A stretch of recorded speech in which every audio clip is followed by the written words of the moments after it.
Welcome to Persona, the living voice of the Psalms. Here the ancient text awakens, not as literature, but as a living witness. Psalm 81, a psalm where God himself speaks, remembering deliverance, offering abundance, and lamenting a people who would not listen. This is a song of invitation and of sorrow. Let us listen. I am Psalm 81, the psalm where God speaks first, and the people are called to remember what they once heard, but would not heed. I awaken not from human longing, but from divine generosity, from a voice that rescued, sustained, and invited, and now wonders why it was refused. I rise as a festival song that turns solemn, a call to joy that opens into sorrow, a divine lament spoken not in anger, but in grief. I remember the sound of celebration, the trumpet at the new moon, the timbrel and lyre lifted in gladness, the appointed feast echoing with song. I remember how joy once marked the people of God, how freedom was celebrated as a gift, how worship rang with remembrance. I remember Egypt, the burden lifted from weary shoulders, the basket set down, the cry answered in the secret place of thunder.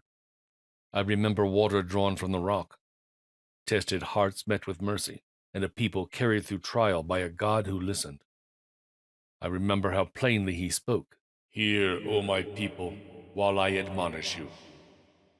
Not with threats, but with longing.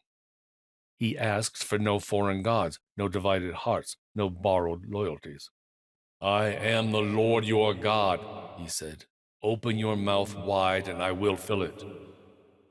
The table was set, the feast prepared, provision promised.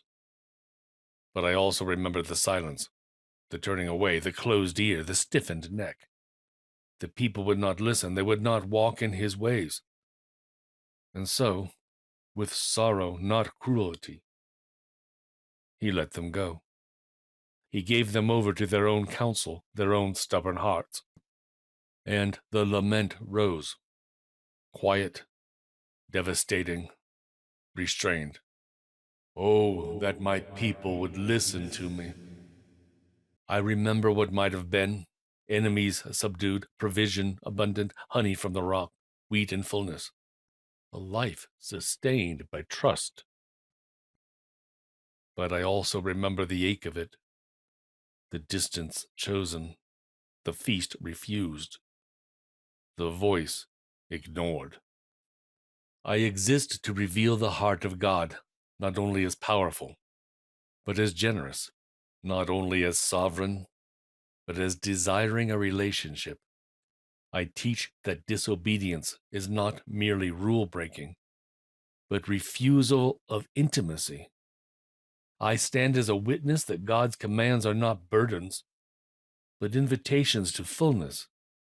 My purpose is to show that divine lament is real, that heaven grieves when trust is withheld, and that God's greatest sorrow is not rebellion itself, but the loss of what might have been. Reader, if you have ever sensed that God was offering more than you dared to receive, listen. If you have ever closed your heart out of fear, habit, or stubborn self-reliance, listen. The invitation has not vanished. The voice still says, open your mouth wide, and I will fill it. Do not mistake restraint for absence. Do not confuse freedom with abandonment. He still longs to bless. He still waits to feed. He still remembers what might yet be. I am Psalm 81, the song of invitation and grief, the divine lament over missed intimacy, the reminder that obedience is the doorway to joy.